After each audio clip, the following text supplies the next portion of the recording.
Nos arroja la lección 2.2, en la cual nosotros vamos a hablar sobre las etapas de la crisis. Vamos entonces a analizar, por ejemplo, en esta lección 2.2 las etapas de la crisis. Una vez que hemos hablado de la importancia finalmente del concepto de crisis y de la importancia finalmente de las lecturas de contextos, sobre todo en escenarios políticos tan líquidos y controversiales como por ejemplo el escenario político del Ecuador contemporáneo, vamos ahora a analizar cuáles son las etapas de la crisis.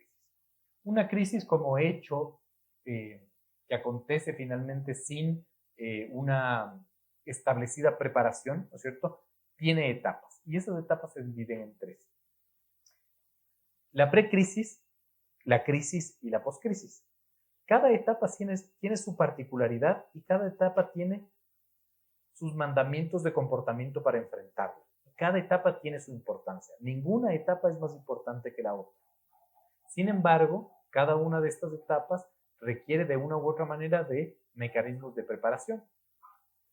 Si hablamos nosotros de la etapa inicial de una crisis, podemos resumir que la etapa inicial de una crisis es llamada una precrisis.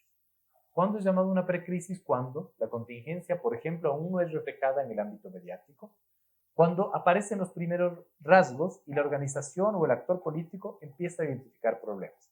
Rumores sobre el tema, preguntas de amigos, de autoridades y o de curiosos cercanos, ataques en redes sociales, etc. Eso se puede determinar de una u otra manera como una precrisis, es decir, como un ámbito anterior a la crisis. En este ámbito de la crisis necesitamos acciones para poder enfrentarla. Y en el ámbito de la precrisis es importantísimo establecer, por ejemplo, un análisis crítico y objetivo de la crisis, qué pierdo, pero sobre todo hacer un análisis político de contexto con metodología. ¿Cómo leo ese contexto? ¿Cómo puedo yo aportar finalmente a hacer una lectura objetiva de lo que está sucediendo? De una u otra manera, hay un montón de metodologías con las cuales nosotros podemos utilizar. Nuestra recomendación es utilizar una metodología bastante en boga en los últimos años y utilizada por escuelas europeas de sociología, que es la Actor Network Theory, desarrollada por el filósofo Bruno Latour. Esta metodología consiste en la capacidad de los asesores y de los tomadores de decisión de hacer lecturas, ¿no es cierto?, absolutamente objetivas del detalle de lo que está sucediendo. Es decir, de la descripción de lo que se puede mirar como un simple ejercicio de señalamiento y de miramiento. Es un ejercicio que, si bien parece muy sencillo, es bastante complicado de determinar. Sin embargo, nos ayudará a tener un análisis crítico y objetivo de la crisis, que es el punto 1, el cual lo estamos determinando. Necesitamos, cuando ya inicia un proceso de precrisis, evitar la incertidumbre tanto interna como externa. No hay que olvidarse que en una organización o dentro de, por ejemplo, la relación con un actor político, tenemos colaboradores que necesitan también ser identificados como colaboradores que van a estar vinculados a la administración de la crisis. Por lo tanto, hay que evitar la incertidumbre interna y externa.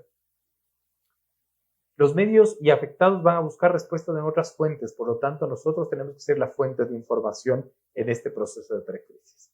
Evitar que otro se apropie de la voz cantante en los medios de comunicación es una buena herramienta y en ese sentido nosotros vamos a poder convertirnos en una fuente fiable, pero sobre todo vamos a tener de primera mano la capacidad de desmitificar dentro de un proceso de crisis. En las primeras 24 horas de una crisis se definen los ganadores. Es importantísimo determinar acciones, ¿no es cierto?, y células de procesamiento de crisis. Una crisis tiene que ser tomada muy en serio y tiene que ser procesada por todos los actores que puedan intervenir en ese ámbito. Y la primera imagen en una crisis determinará el nivel de credibilidad de la organización. De una u otra manera, la primera manera como nosotros nos enfrentamos a la crisis, como nosotros nos presentamos dentro del escrutinio social y mediático y político, será el que determine cómo podamos nosotros continuar con esa crisis en la lógica del posicionamiento en el imaginario. Pasamos a la segunda etapa de la crisis, que es la crisis ya en sí mismo, la crisis desarrollada, y la crisis desarrollada cuando ya de una u otra manera podemos tener una alta visibilidad mediática o social. Es decir, cuando, por ejemplo, en todos los días se va a ver reflejado una descripción de lo que la organización o el actor político está viviendo. La organización se convierte de una u otra manera en el actor principal, ¿no es cierto?, en donde pueden haber otras derivaciones. Hay presión de varias audiencias por tener respuestas, por, digamos, buscar reacciones, y hay un alto riesgo de pérdida de la credibilidad, tanto interna como externa. Recordemos, como les dije anteriormente, que la credibilidad también tiene un asidero en los públicos internos. Todos aprovechan del árbol caído, y más si hay un contexto para hacerlo, hay un contexto de, finalmente, por ejemplo, lucha anticorrupción, y si de una u otra manera la crisis podría ser un tema de corrupción, una denuncia de corrupción, es importante entender que en ese contexto, ¿no es cierto?, la organización o el actor político va a ser objeto de una u otra manera presión de distintas audiencias y todo el mundo va a aprovechar su situación. ¿Qué acciones nosotros debemos utilizar para enfrentar una crisis? Lo primero es nunca mentir. El mandamiento 1 en una crisis es evitar el mentir a toda costa. La mentira en tiempos de violencia de circulación de la información no es un buen recurso. En esta época, finalmente, donde todo el mundo tiene acceso a la información, acceso a la circulación, donde la imagen y los audios están, digamos, sometidos al uso de cualquier persona, la mentira no es un buen recurso. Es importantísimo establecer una comunicación abierta y permanente con los públicos claves, medios de comunicación, víctimas, públicos internos, etc. Es fundamental, militantes, por ejemplo, en un partido político, es fundamental la comunicación permanente con herramientas adecuadas. Por lo tanto, este no es un ejercicio solo de comunicación en crisis, es un ejercicio de administración en crisis. El hecho de poder identificar cuáles son los públicos claves se convierte en una lógica de administración, y el hecho de identificar cuáles son esos mensajes se convierte en una lógica de comunicación en crisis. Es importantísimo identificar cuáles son estos públicos, pero sobre todo el contexto en el cual nosotros vamos a desarrollar aquellos mensajes. Es supremamente importante, por ejemplo, si en la crisis hay un caso en el que se esté ventilando, un caso muy similar al que se esté ventilando finalmente en el contexto, va a tener repercusión en nuestro caso.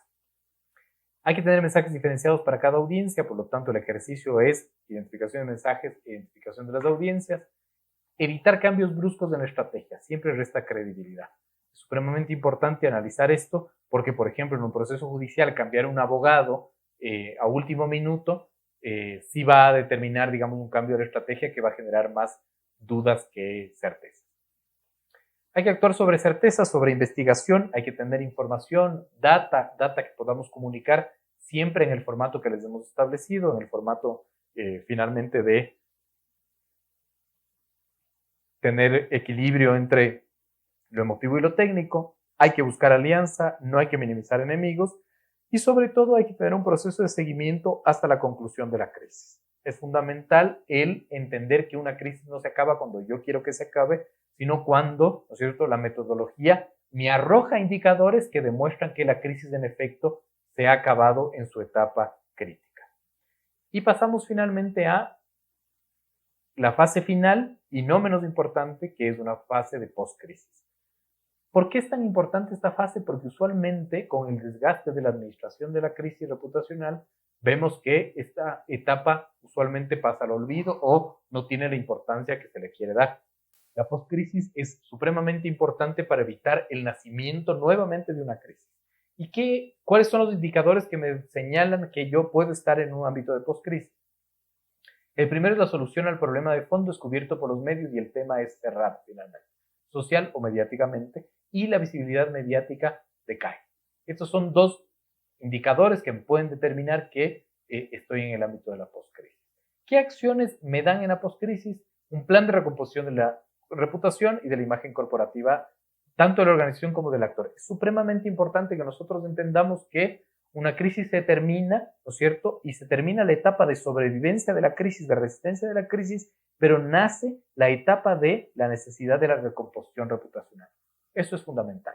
Hay que reactivar las buenas relaciones entre la organización y los públicos claves, identificando cuáles son esos públicos claves e intentando identificar cómo se dañaron esas relaciones, tanto en el ámbito mediático como en el ámbito social como en el ámbito político. No hay que descuidar las audiencias internas.